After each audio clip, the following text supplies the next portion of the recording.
boa noite. Meu nome é Carla Prado, eu sou médica psiquiatra e hoje eu e a doutora Luciana nós vamos conversar com vocês. Um papo muito bacana, muito interessante, que a gente espera poder ajudar e poder tocar o coração de quem está nos assistindo. Então, boa noite, né? Conseguimos estar aqui. E hoje meu nome é Luciana, sabe? Eu tô na psiquiatria tem 10 anos, né? E eu espero poder contribuir um pouquinho, né, com as pessoas que chegaram até aqui, né? Eu vi que chegou umas pessoas também até no meu perfil, eu coloquei a publicidade, sabe? Uhum. E aí chegou umas pessoas, eu espero que nessas pessoas chegue também no coração, que a gente consiga, né, trazer algo que seja importante para vocês. É verdade.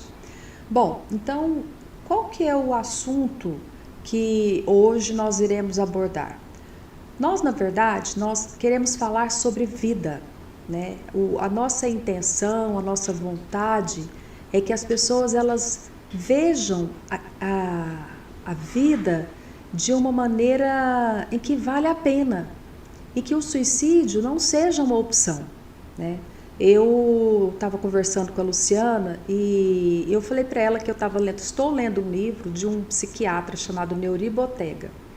E ele trata o suicídio com com uma terminologia que é crise suicida. Por que ele usa esse termo crise, Luciana?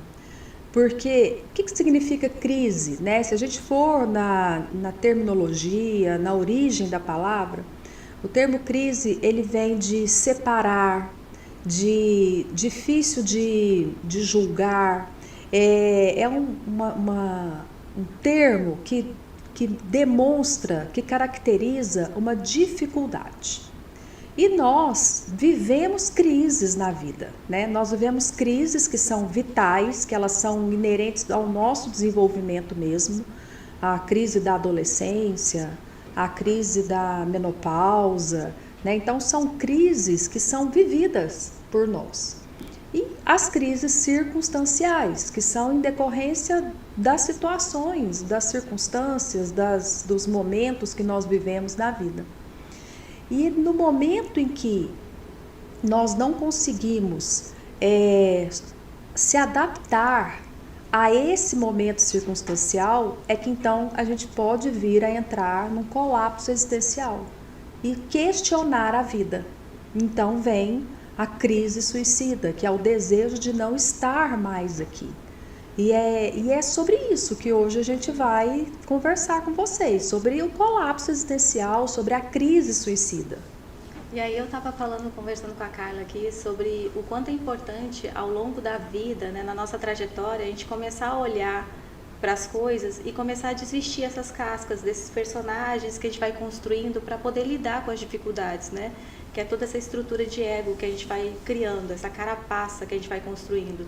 Então, assim, ao longo da vida é importante que a gente olhe e vá desvestindo uma por uma, olhando para a sombra, para as dores, né? Tenta esse olhar mais acolhedor para o nosso mundo interno, né?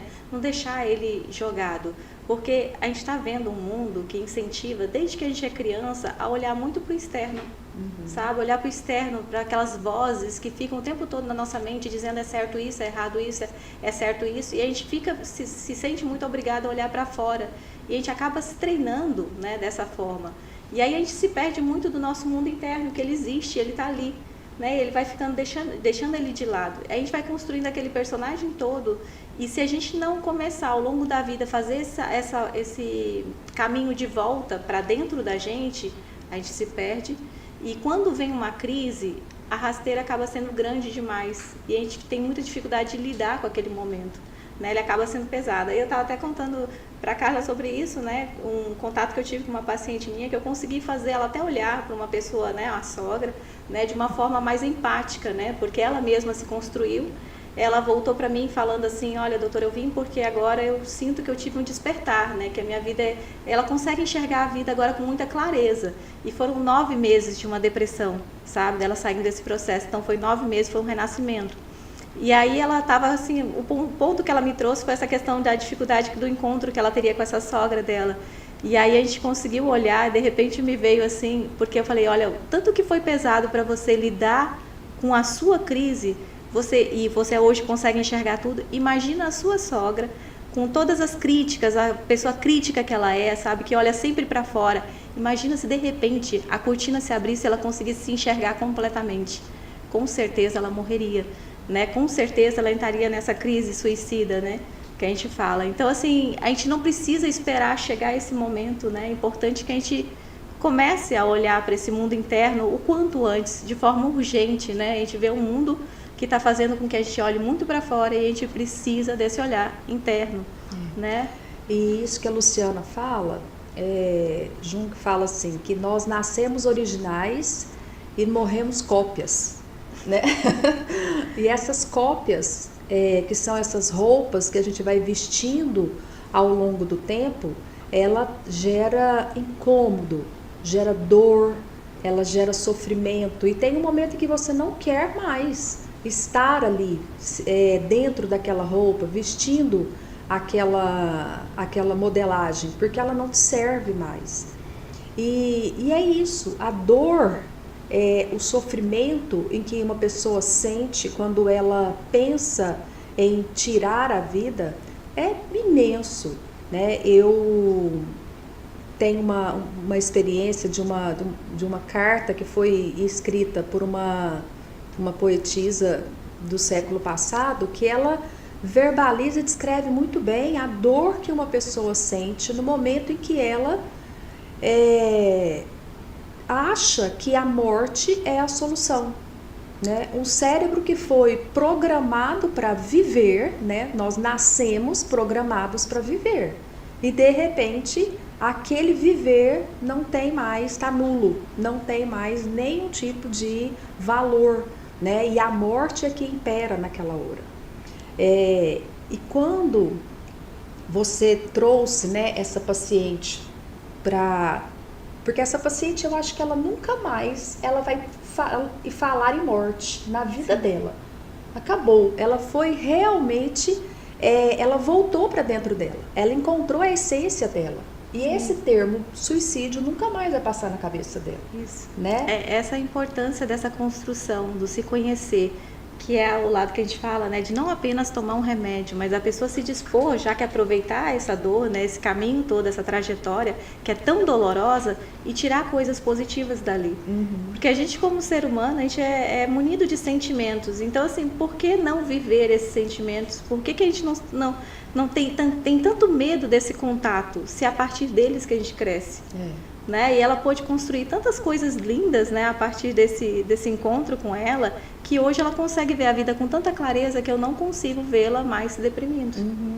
Eu não vejo nada dentro da estrutura dela que possa colapsar o emocional dela, assim, porque hoje ela já é uma pessoa que tem uma condição de olhar para a vida de uma forma ampla, já tem um sentido muito amplo da vida, muito maior do que o que a gente vê material. Então, assim, ela não tem como se perder mais nesse caminho, sabe? Não tem mais essa possibilidade. E quando a gente se depara com uma situação dessa, nós não podemos julgar quem está do lado dessa pessoa, porque realmente é assustador quando você encontra alguém que não quer mais viver e ele verbaliza isso claramente. Para quem está escutando aquilo, é muito sofrido, é algo que assusta, né? Então, por isso que as pessoas, elas têm muita dificuldade em chegar no outro e falar para ele, como é que você tá? Né? O que que você tem? As pessoas, elas já se cumprimentam, Luciana, assim, tá tudo bem, né? Ou seja, eu não quero saber de você, porque se eu perguntar como você vai, e a pessoa me falar não estou bem, o que eu vou fazer com esse não estou bem? Né? Então, isso é uma das questões que afastam as pessoas de ajudar o outro, de acolher o outro, porque o acolhimento, ele é realmente difícil. Né? As pessoas, elas têm medo do que os outros vão falar, elas têm medo de se responsabilizar, né? Só que nós não podemos fugir, porque nós estamos falando de vida, né? E isso quando nós falamos de vida, quando eu tenho alguém do meu lado que eu vejo que está sofrendo, eu preciso perguntar. Igual uma mãe que está com um bebê que não fala e só chora, o que nós falamos? O que você tem? Fala para mim, né? O que você tem? Não é assim? A gente que é mãe, quando tem o bebê pequenininho, né? Você pega, fala para mim. E é isso que nós temos que fazer com alguém que está em sofrimento psíquico, porque ele está como uma criança, que não consegue falar, que não consegue verbalizar. E se nós ainda não buscarmos tirar dele o que está acontecendo, realmente vai ser muito mais difícil de ajudar essa pessoa. Sim. Né? A gente tem uma natureza empática, né, natural, o ser humano, e com o tempo, com essas vestes que a gente vai colocando, com esses personagens que a gente vai construindo, a gente vai se distanciando dessa natureza nossa, que é a parte mais humana que a gente tem, que é a parte da empatia. E hoje, assim, esses dias estudando com meus alunos sobre empatia, eu comecei a perceber o quanto é difícil encontrar a empatia por aí. Né? O quanto a gente vê muito mais no mundo uma coisa de simpatia, solidariedade, várias coisas que estão distantes de ser empatia. E aí eu consegui ver assim uma definição de empatia que eu falei, gente, ela é a mais mágica de todas. Empatia é você realmente estar em contato com alguém e você se desvestir de si. Você ter, sabe, uma abertura total para o outro, para ver a vida a partir do outro. Né? Então, assim, é se desvestir de si. E eu vejo, normalmente, até daí eu percebendo, eu não tenho assim, essa necessidade de que as pessoas sejam empáticas comigo, eu me libertei disso, mas assim, hoje em dia, quando eu passei a pensar nisso, eu comecei a perceber e olhar à volta. Poucas vezes alguém é empático comigo de fato. Eu vejo pessoas serem simpáticas, solidárias, mas empáticas não. Eu poucas vezes sou ouvida como eu tenho a capacidade de ouvir meus pacientes. Sabe, com a entrega que eu faço. Assim, é questão de, numa venda, em todos os ambientes que eu vou, as pessoas te cumprimentam, conversam contigo, são muito legais, mas assim, empáticas, elas não são, elas não te olham de fato, sabe? E aí se você falasse, mas vai passar, vai ficar tudo bem, isso não é ser empático, isso não é ser acolhedor. Então, assim, a gente tem que pensar que a empatia, as pessoas têm uma ideia errada, assim, que vai doer, né, ser empático.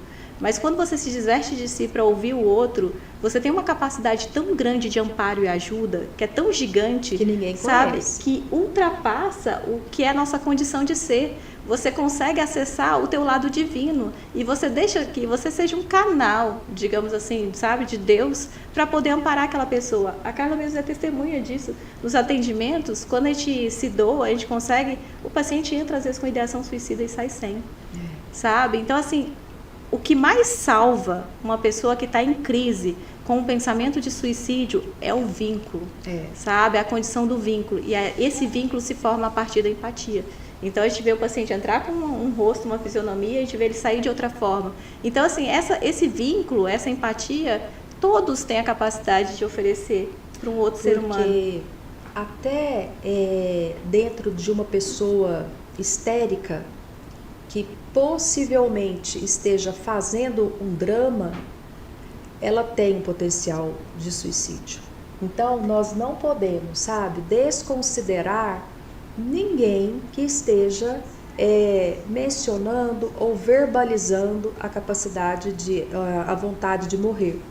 Porque às vezes a gente lida de uma forma muito simplista sobre a situação. Ela está fazendo drama. Ela está querendo chamar atenção. Isso é mimimi. Não, já tentou outras vezes, não vai tentar não. Se quisesse morrer, já teria feito de uma outra forma. Então, nós escutamos de tudo quando se fala sobre crise suicida, sobre suicídio. E até uma pessoa com uma personalidade histérica, né, ela tem o potencial de suicídio e a gente não pode desmerecer isso. E sobre o histérico, né, a Carla levantou aí a personalidade histérica, são pessoas que, na verdade, talvez são os que mais sofrem. Porque um histérico, quando ele vive aquele teatro dele, quando ele vive aquela atuação dele, na verdade é porque ele não consegue acessar o profundo, o que realmente dói. Então são pessoas que têm uma dor tão profunda, né, que elas não conseguem ter acesso e elas começam a atuar as coisas, viver no superficial, e tem aquele ar de superficialidade, tem aquele ar de teatro, mas é porque elas não conseguem ter acesso a essas coisas profundas. Então são pessoas que sofrem muito, e a dor é tão grande que a forma delas lidarem com a vida é, né, camuflando nesse teatro Exatamente, todo. camuflando. E nós que estamos aqui observando, nós temos que acolher, sim, né? Acolher da forma que ela está trazendo de uma forma dramática, histérica. É dessa maneira que eu vou ajudar essa pessoa. Como nós entramos nesse assunto sobre personalidades, uma das situações que as pessoas perguntam muito é assim: as pessoas elas realmente as pessoas que se suicidam têm algum transtorno psiquiátrico? Sim. A porcentagem de indivíduos com algum transtorno psíquico, pessoas que se suicidaram, a porcentagem de que eles tenham algum transtorno psíquico é muito grande. E quais são esses transtornos? É claro que nós não temos como trazer assim isso não é uma estimativa correta, né? Mas nós temos transtornos em que as pessoas elas têm uma maior chance de tentarem suicídio, de se suicidarem. E aí, vamos falar sobre isso? Vamos, então, vamos falar sobre isso. A gente estava conversando aqui um pouco antes, né? Eu fiquei pensando nas coisas que a gente poderia ajudar, contribuir com vocês de alguma forma. E aí eu falei para Carla assim, a importância da gente levantar a questão do transtorno bipolar. Isso. Porque eu acho que ele é assim, as pessoas desconhecem geralmente a presença desses sintomas. Eu não sei se é a forma como é apresentado, as pessoas ficam meio perdidas. E parece que não reconhecem, né, Carla? Exatamente. Então, assim, eu queria ver se a gente consegue trazer para vocês, assim, o reconhecimento desse transtorno bipolar de uma forma mais E por que mais o transtorno prática, bipolar? Né? Porque as pessoas com transtorno bipolar, elas têm um potencial suicida muito maior. E é por isso que nós temos que entender como identificar pessoas que possivelmente têm um transtorno bipolar, porque existem características, existem critérios no comportamento desse indivíduo. A palavra bipolar, ela ficou muito banalizada. Sim. Você não pode chorar mais, você não pode dar uns gritos de vez em quando que você é bipolar. Não é assim, né? Não é tão simples assim. Então, um indivíduo que realmente tem o transtorno bipolar, ele tem critérios que são avaliados e para que a gente possa diagnosticar isso. Sim, né? É porque é diferente assim, por exemplo, as variações de humor, as pessoas confundem às vezes com as flutuações emocionais que a gente tem. Né? Uma pessoa ansiosa às vezes é estressada, é irritada, tem momentos que ela não tem paciência com as coisas e é um transtorno de ansiedade. Né? A gente tem outros diagnósticos diferenciais, como o TDAH, né? Que a pessoa também tem uma impulsividade, uma irritabilidade.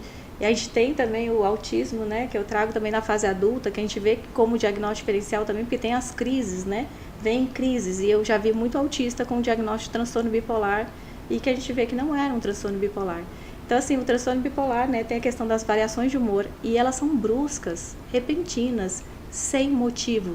Né? Eu acho que o ponto que a gente pega ali para poder fazer fazer diagnóstico diferencial tem muito a ver assim com gatilhos. Uhum. Tem gatilhos, sabe? Algum gatilho emocional? Não tem. Pode ser um transtorno bipolar. Aquela cabeça acelerada a 1 milhão por hora, os pensamentos são aleatórios, sabe? A pessoa está pensando uma coisa que aconteceu, de repente ela está pensando, vou fazer academia, de repente vem uma música na cabeça. Então, assim, eles são muito aleatórios, diferente do ansioso que está ali preocupado. Não dormem bem. O sono, geralmente, para a grande maioria, né, o sono é prejudicado. E assim, às vezes a gente acha que a pessoa com transtorno bipolar, ela tem variações diárias de humor. Ah, hoje eu estou muito triste. Ah, mas amanhã eu estou super alegre. Não é isso. As variações, elas são fases. Por isso que é chamado de fase, episódio de hipomania e episódio depressivo. Então, é um momento na vida da pessoa e que você percebe que ela está mais acelerada, que ela está com o pensamento, como a Luciana falou, que o sono dela é irregular, que ela acaba se envolvendo em situações de risco, ela acaba às vezes se tornando um pouco mais hipersexualizada, tendo mais parceiros. Eu falo ela no sentido da pessoa, né? Não estou me referindo a uma mulher. Então ela acaba talvez se tornando mais propensa para gastos, não consegue controlar a parte financeira. Você percebe nessa fase que a pessoa está mais corajosa. Ela tem mais energia para fazer muita coisa sem medir muito as consequências daqueles atos que ela está fazendo. Pode se tornar às vezes muito religiosa também naquela fase, ou pode se envolver com álcool, começar a beber mais, ou uso de drogas. Então você percebe um período da vida da pessoa em que ela está acelerada, em que ela está tendo atitudes que se destoam um pouco daquilo que a gente chama de, entre aspas, socialmente aceitável. Sim. Né? E em algum momento da vida, por algum gatilho, né, essa pessoa ela vai se deprimir. E essa depressão não é um dia, também é um momento. É um período da vida da pessoa em que tudo fica muito ruim. E é nesse momento em que o risco de suicídio fica muito alto. E aí tem pessoas que ficam fases longas assim com a depressão, né? Uma depressão geralmente muito profunda. E tem outras também que você pergunta para elas assim, você pergunta se todo dia ela tá triste, ela fala assim, não, tem dias que eu tô melhor. Né? Isso aí já me fala muito mais a favor de um transtorno de humor bipolar do que uma depressão maior. Então, assim, a gente tem que ver. E outra coisa importante de ver o transtorno bipolar, quando vem os pensamentos de suicídio, eles não têm motivo. Eles não têm razão, muitas vezes não tem nem gatilho. Eles simplesmente vêm, sabe? É uma coisa que eles vêm, muitas vezes, de uma forma intensa. Quando a gente questiona, né? Os pacientes falam que é intenso e é que chega a dar, para alguns, sente até medo de realmente cometerem o suicídio, sabe? E não tem um gatilho, não tem um fator. Não foi exatamente porque brigou com alguém ou porque aconteceu alguma coisa. Eles simplesmente nascem, né? Uma parte mesmo biológica. Então, assim, eu acho importante que as pessoas comecem a reconhecer mais o transtorno bipolar. Porque é com tanta frequência que a gente vê lá no hospital aquelas crises, né? Muita. Luciana, e você explica, outro dia você estava me falando, a diferença desse episódio depressivo do transtorno bipolar para a depressão maior, a depressão clássica. E aí você me falou daquela questão da falta de energia mesmo, que o paciente com transtorno depressivo maior sente. Você lembra desse dia que você me explicou sobre isso? Porque às vezes a gente fala assim, não, esse paciente ele tá... que depressão é essa? Que se eu brigar, que tá brigando com todo mundo, né? Você percebe que o paciente está deprimido, mas ele ainda tem dentro dele energia, às vezes até para trabalhar, não é? Mesmo deprimido, ele vai para o trabalho, mesmo muito deprimido e pensando em tirar a própria vida, ele pode ir para uma festa, para um barzinho, né? Ele consegue ainda manter atividades que a pessoa que tem a depressão clássica, o transtorno depressivo maior, não consegue. Porque a pessoa com transtorno depressivo maior, ela realmente perde toda a capacidade de se levantar. Sim. Ela perde a energia química mesmo. A pessoa ela se deita, né? Se você chama para ir num almoço de família, ela não consegue. Se você chama para ir para tomar banho, ela não consegue. Sim. Não é, Luciana? Então essa é uma das diferenças que a gente percebe de uma depressão clássica para uma depressão do transtorno afetivo bipolar. Isso é importante a gente observar, assim. São características, né? Porque o deprimido, ele perde muitas coisas, né? Ele perde o prazer por coisas, às vezes, que antes eram bem prazerosas. Ele perde prazer até... E até as coisas simples do dia, né? Vão ficando tão pesadas, tão difíceis, né? O pessimismo fica tão grande. Mas é um processo, assim, meio contínuo, né? Tipo, a depressão maior, a gente vê toda a estruturação do quadro, assim, quando o paciente começa a se perder, as coisas que foram sucedendo, é uma sucessão de fatores que vão culminando naquele quadro e ele é progressivo. Já um transtorno bipolar, o quadro é muito abrupto, né? Ele começa de repente muito meio sem uma justificativa plausível para aquilo. E aí é bom ter essa percepção de que pode ser a irritabilidade, né? Outra parte bem expressiva. Às vezes as pessoas falam que tem assim, a irritabilidade, uma pergunta que eu faço às vezes, assim, tipo, se ela se irrita com a voz de um estranho. O estranho não tá nem falando dela, nem para ela, nem com ela, tá ali quieto no canto dele, conversando, a voz nem irritante e ele tá ali irritado. As pessoas descrevem às vezes assim uma vontade de matar, sabe, de raiva, né? É intensa. E não tem motivo, né? A pessoa não fez nada, tá ali quietinha conversando e a pessoa tá ali com vontade de matar. Então, assim, o bipolar, como ele tem essa irritabilidade muito grande, ele acaba muitas vezes se fechando. Ele vai pro quarto, ele se isola. O isolamento que o transtorno bipolar causa, né, no paciente, geralmente... É para não ser irritado. E é para não agredir os outros, né? Aí eu tive uma outra paciente linda, que ela era professora, eu lembro que ela até escrevia um livro, eu falei, gente, ela tinha que escrever sobre o transtorno bipolar.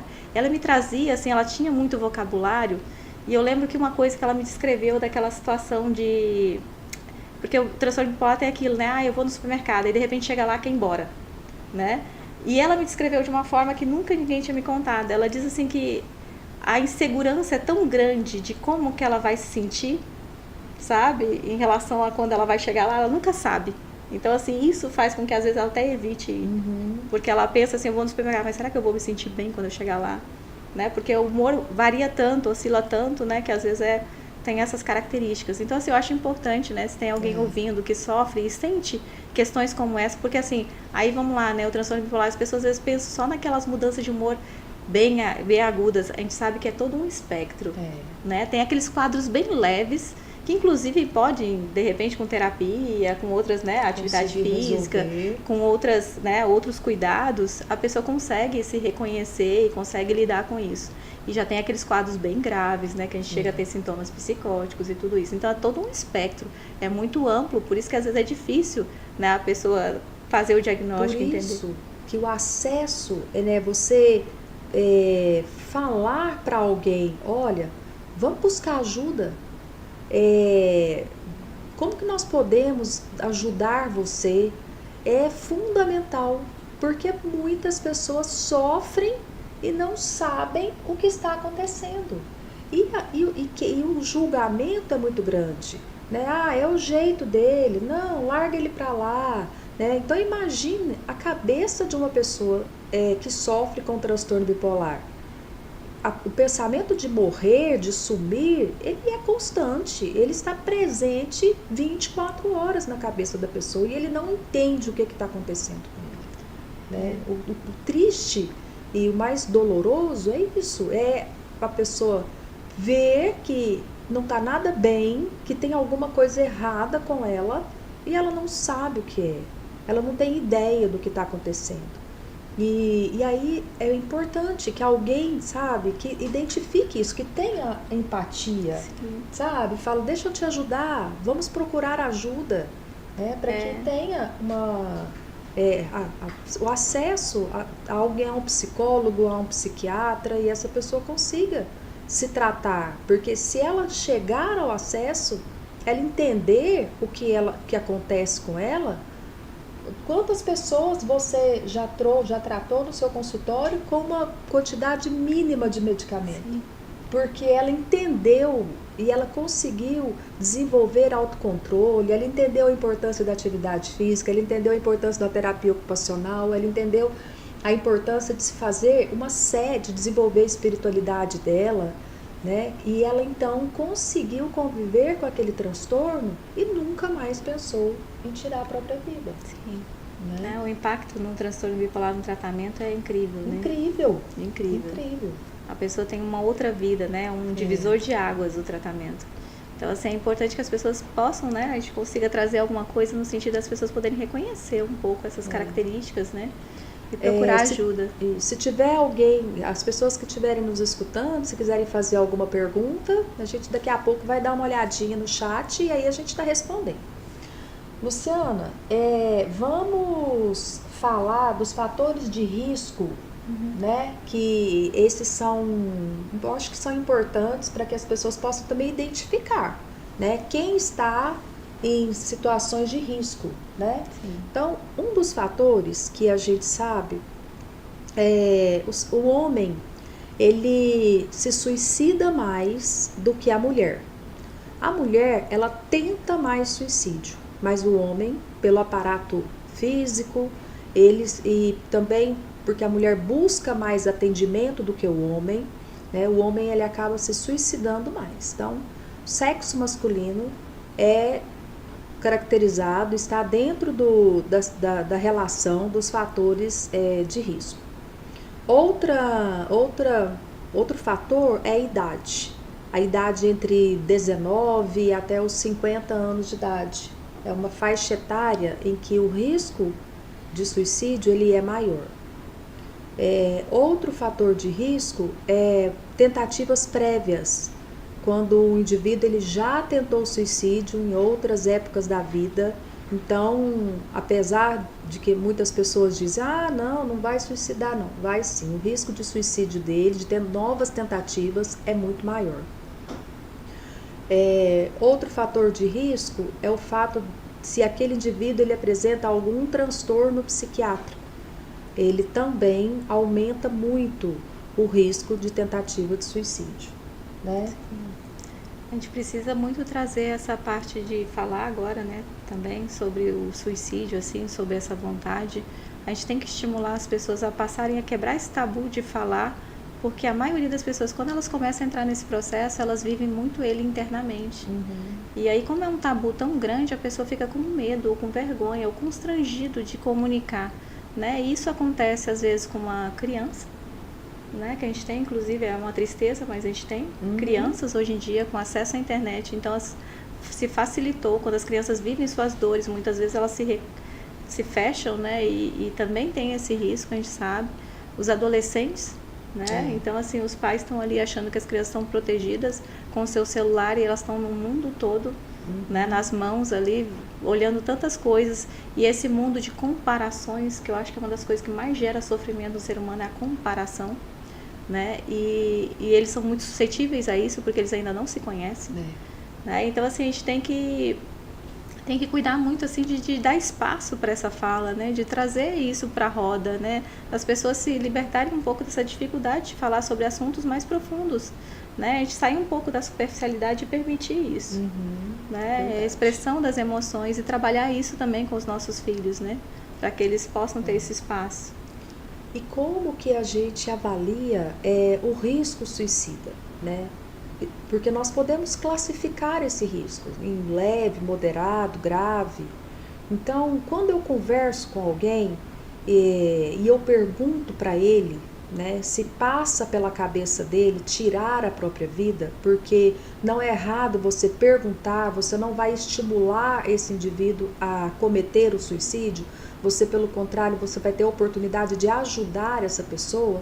Então, se você pergunta para ele se ele tem vontade de morrer, se ele tem vontade de tirar a vida, e ele diz que sim, você então continua aquele acolhimento e ali você pergunta se existe um plano, né? Se ele fala para você que não, eu não tenho um plano, eu penso, eu tô sofrendo, eu perdi meu emprego, eu me separei da minha esposa. Não que um fator único seja a causa de suicídio. Às vezes a gente escuta assim, ele separou da esposa e ele cometeu suicídio por isso. Isso não acontece. O indivíduo, quando ele chega a se suicidar, a causa do suicídio ela é multifatorial. A gente não pode colocar sobre uma situação única a causa daquele acontecimento. Mas é um fator circunstancial que está causando naquele momento dor para aquela pessoa. Ter perdido o emprego, ter se separado da esposa, estar com uma doença grave. Mas ele diz então, não, eu penso, eu passo pela minha cabeça tirar a minha vida, mas eu nunca tive um plano. Então, isso é considerado um risco leve. Mas se ao contrário, aquele indivíduo, ele diz para você que ele tem um plano, sim, eu tenho um plano, eu acho que eu vou fazer isso, eu já pensei em fazer isso. Nesse momento, o risco do suicídio, ele aumenta. E ele, então, já passa para um risco moderado. E nesse acolhimento, você pergunta a respeito de quando, você avalia a questão temporal. E você imagina fazer isso quando? Eu imagino fazer isso no meu aniversário. E essa sequência de respostas que você tem, elas então caracterizam, se todas elas forem positivas, caracterizam um risco de suicídio alto. Né? E esse indivíduo, isso sim é uma emergência psiquiátrica. e ele tem que ser conduzido naquele momento para a unidade hospitalar. E isso é realmente sério. A gente sabe, ainda mais se aquele indivíduo, por exemplo, for um policial, a gente sabe que ele às vezes com certeza tem arma em casa, né? Todo mundo tem algum objeto, alguma substância que confere risco para a vida da gente dentro das nossas casas, né? E aí naquele momento esse indivíduo ele tem que ser protegido. Sim. Né? E tudo isso sem medo, assim, porque como a gente colocou, assim, de falar de uma abordar isso de uma forma empática, a criação de um vínculo é o que salva a vida naquele momento. Às vezes é só daquilo que a pessoa precisa. Tem uma outra situação que eu queria colocar para vocês também, é a questão do suicídio, né?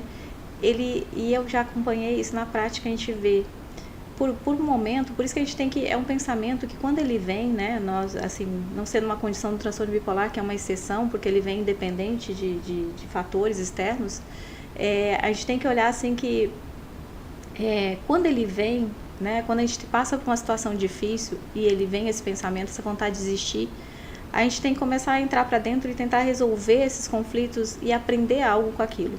Porque se a gente começa a trazer espaço para esse pensamento, ele começa a rondar.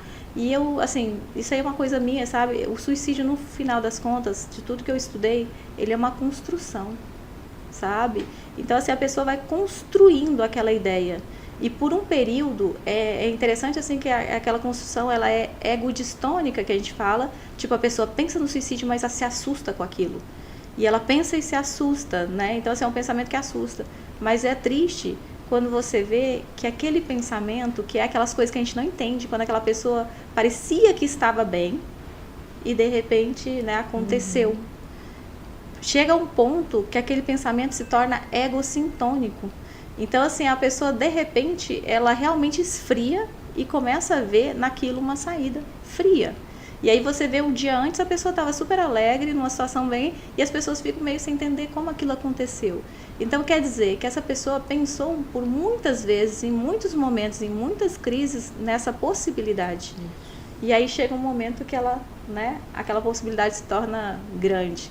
Então, assim, como eu lembro de uma paciente minha que eu já acompanhei ela por um tempo, e teve um período assim que ela fez exatamente isso. Ela sempre teve medo. E ela ficou assustada, porque realmente aquilo tinha vindo de uma forma muito intensa. E naquele dia, se as pessoas não tivessem ficado perto dela, as pessoas sem saber, porque ela não comunicou. Mas eu falo, a Carla deve ter tido essas experiências também. É incrível como, às vezes, a gente vê que Deus protege. Né? Protege aquela pessoa naquela hora, naquele momento, aquela pessoa aparece.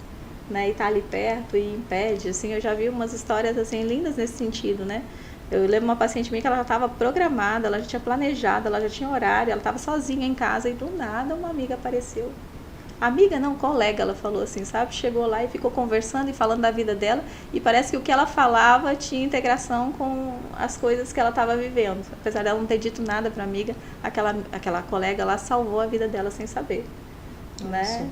Então, assim, a gente tem essas coisas. Então, a gente tem que cuidar muito com essa questão do pensamento. Não dá espaço para que isso tome raiz, né? A gente fala assim, tipo, a nossa mente, ela é como se fosse um jardim, né? E nós somos o jardineiro, né? O nosso consciente. Então, assim, o que a gente permite que a gente planta ali, a gente acaba colhendo. Então, assim, não adianta eu plantar um pensamento negativo, plantar coisa que querer colher algo bom. Nada bom vai sair dali. E a mente mente pra gente. Se nós não tomarmos cuidado com o nosso pensamento, se a gente não tiver esse controle mesmo, nós vamos deixando esses pensamentos negativos criarem raiz. Sim. Né? A gente tem um mundo interno, né, que ele é muito grande. Quando a gente fala da nossa capacidade, né, da nossa mente, a gente sabe que a gente tem uma mente consciente e a inconsciente, né, o subconsciente. E assim, ó, em realidade, quando criança, assim, a gente é puro inconsciente, né? A criança é pura reação, ela é puro instinto, né? Ela vive muito dentro disso. E aí, com o tempo, o mundo vai te falando tanta coisa, isso não pode, isso é certo, isso é errado, isso é isso. E a gente vai construindo essa estrutura de ego, que seria esse nosso consciente, que são nossos pensamentos. Mas assim, ó, nossos pensamentos, nosso consciente é 10% da nossa capacidade. Então a gente tem assim, é tipo é só a pontinha do iceberg. Então assim, quanta coisa a gente não tem lá embaixo escondida de capacidade. E o que a gente faz com aquilo? A gente começa a armazenar memórias ruins, difíceis, porque tudo que a gente pensa, tudo que a gente vive, que a gente julga, que a gente olha, a gente armazena como uma imagem dentro desse inconsciente. E a gente começa a viver a partir desse inconsciente. Então, assim, o melhor trabalho que eu posso fazer na vida é tornar os meus pensamentos, trazer muita consciência para eles, assim, poxa, o que eu estou pensando? Né? E aí eu começo a treinar a minha mente para me poder plantar essas sementes, que eu falo que esse jardim, que esses 90%, né, dessa nossa capacidade, começar a plantar boas sementes ali. Isso mesmo. Bom, quando nós criamos o título do podcast, que é Quando a Vontade de Morrer Bate à Sua Porta, na conversa com a Luciana, eu falei, Luciana, só que nós vamos falar de vida, né? Nós queremos trazer para as pessoas a vontade de viver e lutar pela sua própria vida. Se colocar como primeiro lugar, buscar ajuda se você não sabe como fazer isso, né? Estar disposto a fazer diferente para você mesmo. Então, eu acho que esse foi o nosso papel, né? E aí, aqui hoje, a nossa vontade. Isso. E aí trazer assim para as pessoas o quanto esses processos, né, que aí eu chamo de processos, quando a gente vive essas dores, que são as nossas crises existenciais, quando as coisas assim são muito pesadas e colapsam dentro da gente, o quanto esse momento é tão precioso, assim, né? É tão lindo que a gente é o lugar onde a gente tem, porque quando a gente está naquela casca toda fechada, a gente não tem espaço para mudança. Porque a gente está cheio de verdade, né? A gente está cheio de certeza. Então, assim, quando a gente consegue romper com essa capa, é como se você criasse um espaço para o novo chegar. É como se você criasse espaço para você se mostrar para o mundo. Então, assim, a gente achar o tesouro que está ali escondido. Então, assim, esses momentos de crise existencial são grandes oportunidades para lindas transformações. É o momento que a gente vê as transformações mais lindas acontecendo, porque a pessoa se destruiu inteira e aí ela tem capacidade de se reconstruir. Só que nessa destruição é onde a gente tem os riscos, e por isso que a gente precisa, a parte mais linda que eu falo do trabalho é trazer sentido para o sofrimento.